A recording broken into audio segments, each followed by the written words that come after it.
سڵاتان لەبێ بەمبەستی ئامادەکاریەکان بۆ بەستنی کۆنگرەی نەتەوەی کورد ئەمڕۆ مەسعود بارزانی سەرۆکی هەرێمی کوردستان لەگەڵ سەرجەم نوێنەرانی لایەنە سیاسیەکانی هەر چوار پارچەکەی کوردستان لە پێرمان کۆبەوە.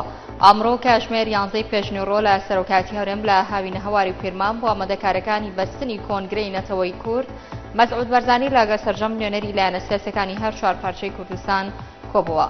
ئازاد جوندیانی وتەبێژی مەکتەبی سیاسی یەکێتی نیشتیمانی کوردستان بە تۆڕی هەواڵی سلێمانی سەر بە حیزبەکەی ڕاگەاندووە گەڕانەوەی پرۆژەی دەستور بۆ پەرلەمانی کوردستان بۆ بەیاسا بۆ پێی لە چوارچێوەی یاسایەکدا گوێ کراوەتەوە کە پێشتر پرۆژە یاساکە چۆتە پەرلەمان و پەسەند کراوە و ماوەی یاسایی تێپەڕاندۆ بۆ هێرشیکردنەوە و لێکدانەوەی جۆراوجۆری بۆ ناکرێت. لە نوێترین پەیامیدا کە ئێوارەی دوێنێ بڵاو کرایەوە ئۆژەلان لەبارەی پرۆسەی ئاشتی و ڕایگەاندووە دیدار و گفتوگۆکانی لەگەڵ بەرپرسانی دەوڵەتی تورکیا بەردەوامە و باسی لەوەش کردووە ئەگەر بواری پێ بدەن دەتوانێت ڕۆڵی زیاتر بگێڕێ. ئاژانسی فرات بڵاوی کردوتەوە وەفتێکی دیکەی پارتی ئاشتی و دیموکراتی کە پێکهاتبوون لە سەلاحەدین دەمرتاش و پەروین بەڵدان سەردانی ئۆژەلانیان کردووە لە زیندانی ئیمرالی دوای گەڕانەوەشیان پەیامێکی ئۆژەلانیان بڵاو کردەوە. سەرچاوەکی پۆلیسی عێراق ڕایگەاندووە هاوکات لەگەڵ هێرشەی ڕووبەڕووی گرتوخانەی حەوت لە باکووری بەغدا بووەوە ئێوارەی دوێنێ ژمارێک چەکداری نەناسرا و هەوڵیاندا گرتوخانەی ئەبوغرێب لە خۆراوی شارەکە کۆنتڕۆڵ بکەن. تاکیدیشی کردەوە لەو دوو ڕووداوەدا 64 کەس بوونەتە 64 کەس کوژراون و بریندار بوون و ژمارێکی زۆریش لە زیندانەکان هەڵهاتوون.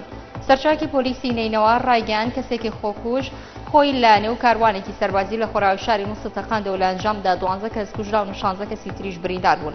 سەرچاوەکە بە مەداپرسی ڕایگەاندووە خۆکوژەکە لە ڕێگەی ئۆتۆمبیلێکی بۆمب ڕێژکراوە لە ناوچەی کۆکجەلی لە خۆراوی شاری مووسڵ خۆی بە کاروانێکی سەربازیدا تەقاندۆتەوە و تیشی بەهۆی 12 کەس کوژراون و 16 تریش بریندار بوون کە حەوتیان هاوڵاتی مەدەنی بوون.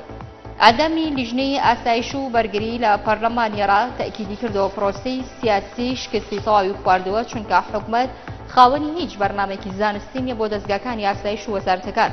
داوەشی لە سەرجەم سیاسەتمەدارەکان کرد بە کۆمەڵ دەستبەکارەکانیان بکێشنەوە.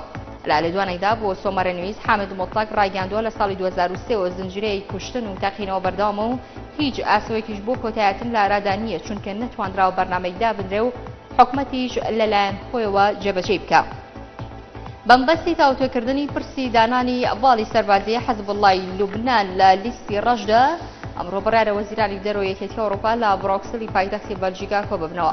لەبارەوە چەند سەرچاوەکی هەواڵ ئاشکران کردووە حکوومەتی بەریتانیا لە چەند مانگی ڕابردوودا فشارەکانی لەسەر وڵاتانی ئەندام لە یەکێتی ئەوڕۆپا زیاد کردەوە بۆ دانانی حەزبوڵڵای لوبنان لەو لیستەدا و ئاشکراشیان کردووە کە لە لەندەن بە شوێکی ڕاستەوخۆ حەزبەکەی بە بەرپرس لە ئەنجامدانی تەقینەوەی ساڵی ڕابردوو لە وڵاتی بولگاریا دادەنێت. کورتێک لە وەڵەکانتان پێشکەشکرا شاد و بەختەوەربن.